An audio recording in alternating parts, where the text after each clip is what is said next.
Hey everybody, I'm back once again, this time showing off my non-superhero comics. So I've got a lot of G.I. Joe, Transformers, and Star Wars to show off. And I don't have a lot of Star Wars, so I'm going to show that off first. This is issue 4 in the Return of the Jedi movie adaptation. Happy 40th anniversary to Return of the Jedi.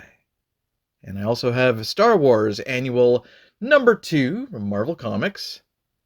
And I've got issue 73 and issue 86. And I also got to show off this Star Wars 3D comic from Blackthorn Publishing. And the good news about this find, I actually got this at Goodwill not too long ago, is that it's in a bag and it comes with the 3D glasses, which is awesome. And Rambo 3 apparently is also in 3D, so now I got to find that one. I also have the movie adaptation of Willow. It's just 3 issues here. So there's issue 1 and issue 2 with Mad Mardigan in drag. And issue 3, the finale. And I've got a couple of random zombie books as well to show off here. So I've got George A. Romero's Night of the Living Dead Hunger. Very cool book. And I've got Plague of the Living Dead, issue number 2 from Avatar. Dark Horse also put out these Serenity books. There's 3 of them based on the show Firefly, the movie Serenity, of course, and everything. Such awesome characters, wonderful covers as well, beautiful artwork, a lot of great actors. Some of my favorites. I've actually met some of these actors, and I wonder if they've seen these covers. I'm sure they have. They probably own these things, but yeah, that series was too short-lived, of course. Now on to some Joe, some 80s Marvel Joe, Larry Hama's G.I. Joe, and I've got his autograph here twice, of course, on the very first 10 issues of G.I. Joe collected in the paperback, and the Best of Snake Eyes featuring issue 21, the silent issue. And I have other issues collected here, of course, the issues from number 11 to 20, and the best or worst of Storm Shadow, which is 24, 25, 38, 39, 42, and 43. Classic Hama. Now, I don't have the actual comic of issue number 1. I have it on the paperback, and then I have it here as well in this little comic digest, which has suffered some water damage over the years, sadly, but as I flip it around, you can see it's also got issue number 2 in there as well. And that will lead us directly into Marvel issue 2. This is the second printing. I've had this for a very long time. It's in very good shape, featuring the original team members of G.I. Joe, so great stuff. And I also have issue 34, featuring this dog fight between the Rattler and the Sky Striker. And I've also got issue 46, featuring Storm Shadow and Snake Eyes on the cover, that I got at Kaboom Comics, which is in the Ottawa, Carleton Place region here. And on to issue 50. So this is where I start showing off consecutive issues, because I am missing quite a few of these. But starting off with issue 50. And then on to number 51, featuring the Dreadnoks on top of the Thunder Machine, it looks like. Alright, this issue is very special to me, as it's my original copy, and it's all about Storm Shadow coming back from the dead, kicking everybody's ass, especially Quick Kick, and just wanting to speak with Snake Eyes, just wanting to talk with his brother. So back in 1986, every Marvel comic had the same kind of cover, where it would feature one of the characters from that comic series with all the heroes around it. And on to the next issue, number 54, with Flint in Trouble.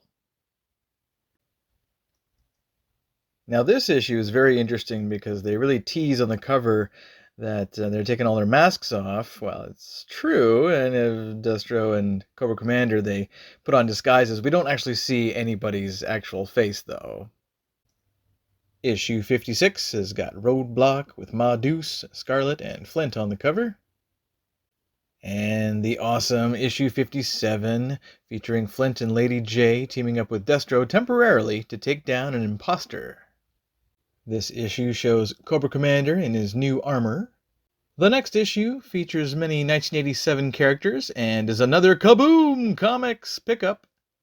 And on to the next issue with Hawk and Zanzibar, the Dreadnought Pirate. Now, I gotta talk about 61 and on because it's this awesome little storyline where Stalker and two others get captured and Outback escapes and he feels bad about escaping and it's this whole rescue mission to go get him after. It's fantastic. And on to the next issue here, another Kaboom Comics pickup. And yeah, obviously Stalker, Snowjob, and Quick Kick are in trouble here. But Stalker's keeping them cool, he's the experienced one.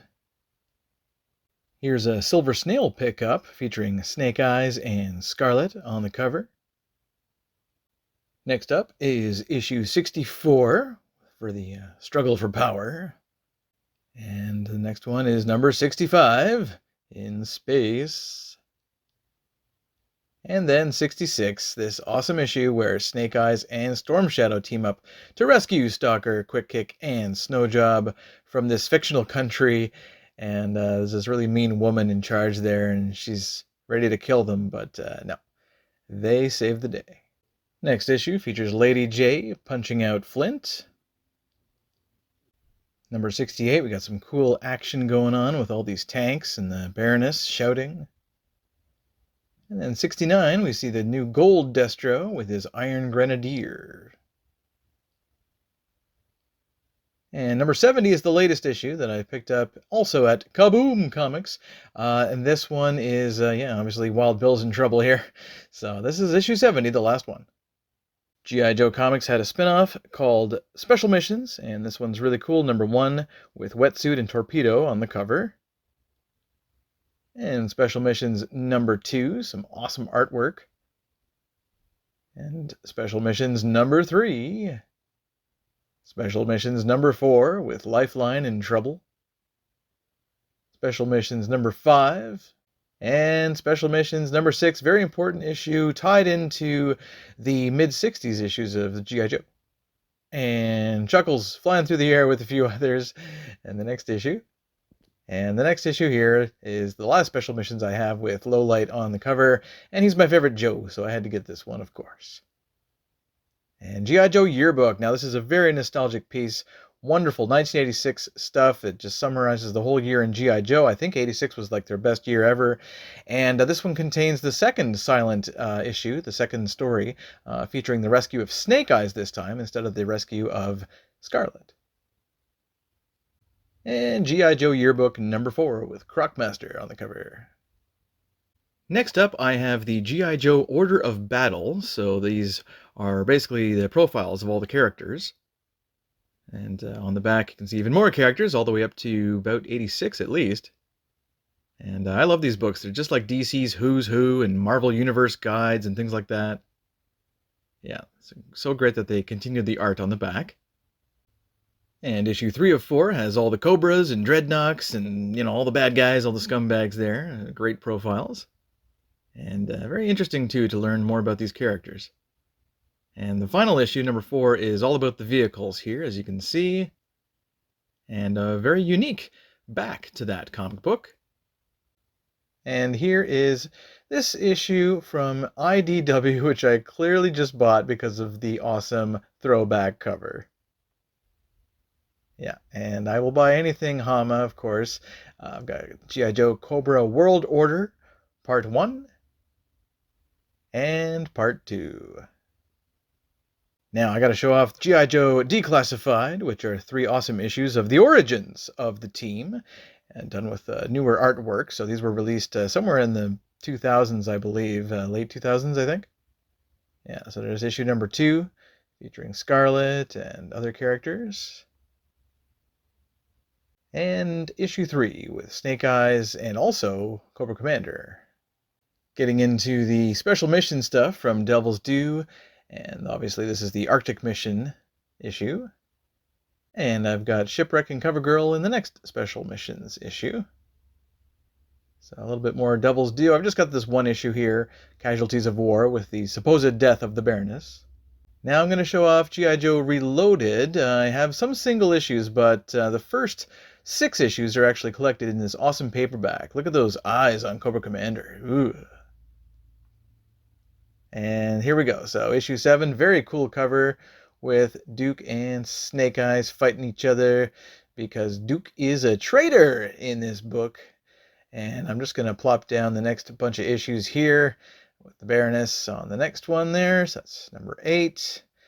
And yeah, beautiful artwork. I'm really a big fan of the covers anyway. I do remember the story too. Like I said, it's all about the trader here. So very nice work though. I like the designs for these characters overall. It's not my favorite G.I. Joe story, but still very cool. And there's the last one there with Tommy on the cover. That's Storm Shadow. And G.I. Joe versus the Transformers also happened in the 80s. I think it was 1986. And I got these issues for Christmas back then. I have really good memories of these stories, although they're not the best stories. And this one's the most nostalgic because it was the first one I got, and then I had to wait to get issue 1 and 2 before I could read it. And issue 4, of course, this is the one I got most recently. I think I replaced this one. My old one's damaged. And on the inside, speaking of Christmas, look at that. Nostalgia. Yeah, all right. On to some Transformers digests here as well. So I've got this one. And there's the back of this book, which is book number 5, which summarizes some of the earlier issues. And this one as well, number 7, which is more early issues of the Transformers from the Marvel Comics line. That's awesome when the guy discovers Megatron as a gun. And there's the back of that issue with Hoist. And I just found this digest recently, so I thought, what the hell, I'll share it with this video here. So it's the Amazing Spider-Man 74, 75, 76 digest. Obviously reprints here, and it is all awesome, great Stan Lee and John Romita stories, all about a gangster who searches for the Fountain of Youth, but he goes too far, and also about the Lizard as well in issue 76. Awesome reprints. And here is Transformers number 1, reprint, obviously. It's, yeah, this is the one that came with the 25th anniversary Optimus Prime figure, I believe. Yeah, I think it came with that toy. And, yeah, it's a perfect reprint from the original story. And here is another issue, the full comic issue of that same issue with Circuit Breaker on the cover. Looks like 7 of 9. Yeah, got some awesome nostalgic ads here for the old transforming watch. And also the Reese's Pieces alien. Everybody remembers that commercial. And everyone remembers this ad as well. And now on to some Dreamwave Transformers. So issue 1 featuring Megatron on the cover. And issue 2 with some Seekers. Issue 3 with all the little mini Autobots. And issue 4 with my favorites, Sideswipe and Sunstreaker. And issue 5, and issue 6. So not a bad series, but that's where I stopped. I also have this one-shot of Transformers G.I. Joe. It's a one-shot because they canceled the rest of the series, sadly. Now on to G.I. Joe versus Transformers. Again, this is a more modern series from the 2000s, 1 of 5. There were many different covers. This was the coolest one, I thought, for this whole series. There's a bunch of covers that match, and then there's individual covers like this one. Really cool. And there's issue 3 with Scarlet and Snake Eyes on the cover. And issue number 4 with Grimlock.